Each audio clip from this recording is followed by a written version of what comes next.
Brigitte Lahaie, Sud Radio, c'est l'instant Sexy News.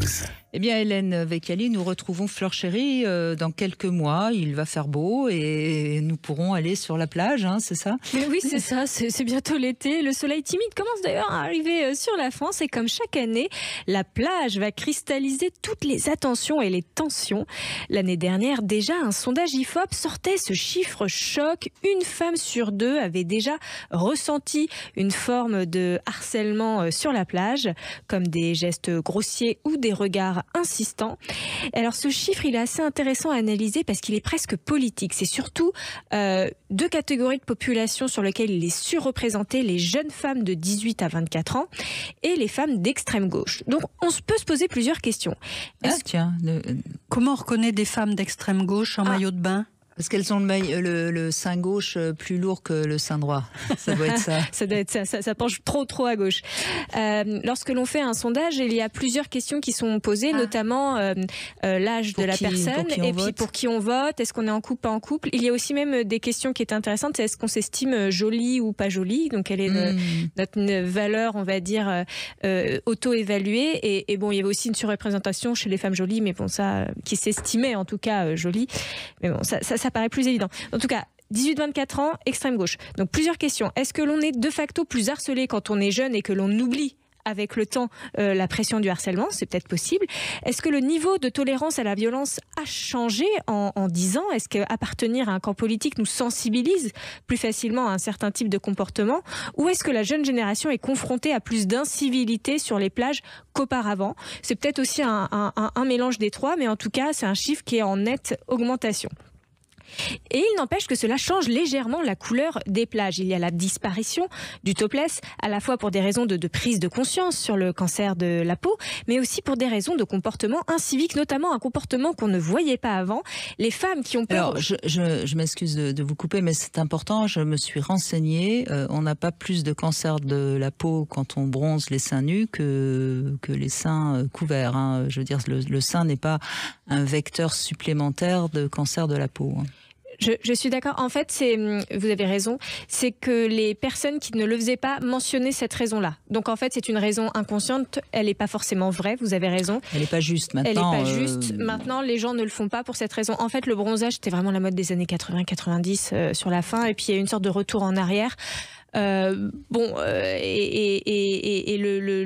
L'exposition de la peau de façon générale, même le vieillissement, on est plus sensibilisé au fait que la peau peut vieillir au soleil, ça a impacté de façon générale. Après, bien sûr que si on s'expose énormément au soleil, on peut plus facilement avoir un cancer de la peau. Sûr. Mais c'est pas parce qu'on a exposé ses seins nus. Exactement. Mais les gens inconsciemment font le lien, en tout cas dans leur tête, et c'est l'argument qui revenait en petit 1 avec les comportements bien sûr inciviques. Un comportement incivique qui vient d'apparaître, c'est les femmes qui ont peur aujourd'hui qu'on les prenne en photo et qu'on les publie sur les réseaux sociaux. Ça, évidemment, ça n'existait pas il y a 20 ans et c'est sûr. Et c'est un comportement supplémentaire. Il y a des dispositifs municipaux qui se déploient également. Je pense à Safer Play. C'est un dispositif qui a été lancé par la ville de Marseille en 2022, une application qui permet de faire appel à des médiateurs dans les cas d'harcèlement signalé via l'appli. Les médiateurs devraient sensibiliser les personnes qui ont des comportements déplacés et éduquer au consentement. Ce dispositif s'accompagnait aussi d'une campagne de publicité plus générale dans la ville. Et alors, dans ce même sondage, on apprend que ce type de dispositif qui est censé sécuriser les femmes n'invite pas forcément les femmes à se libérer sur la plage. Au contraire, le fait d'évoquer les violences et les comportements inciviques à la plage les invite plutôt à la prudence et à la pudeur, bien sûr. On peut aussi voir dans cette tendance pudique qui revient sur les plages quelque chose de très français.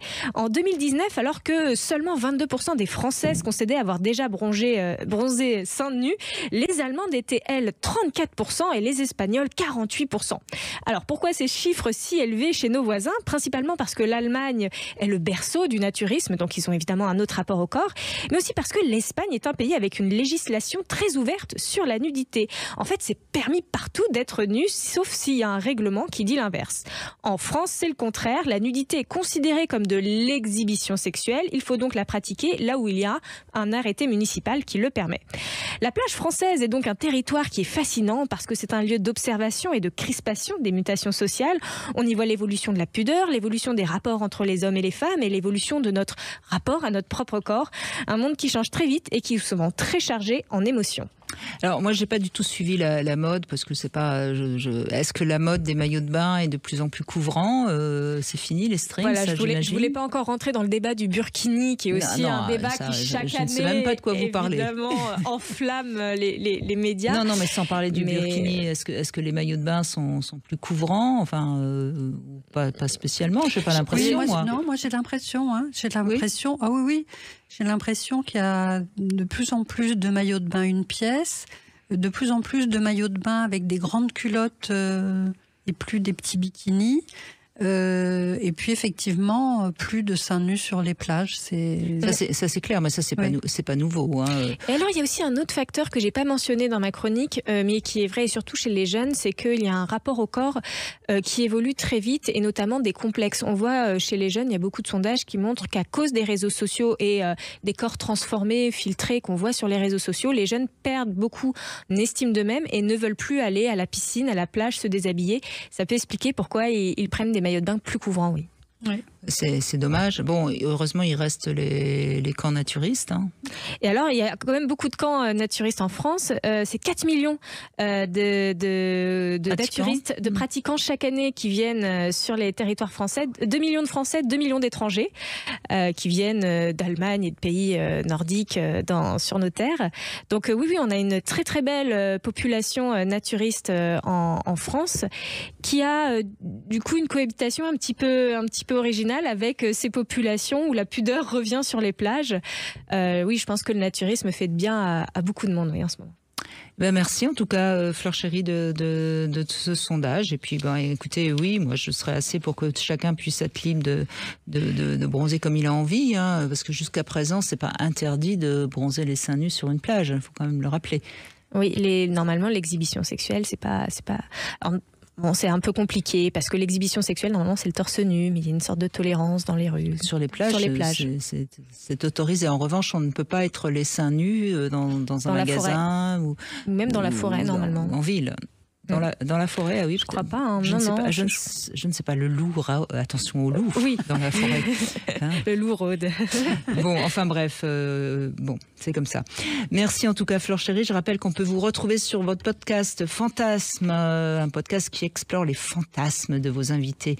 Et puis on peut vous voir aussi au Suite Paradise, donc 12 rue Marie-Stuart dans le 2e, et surtout aller voir votre pièce que vous avez écrite.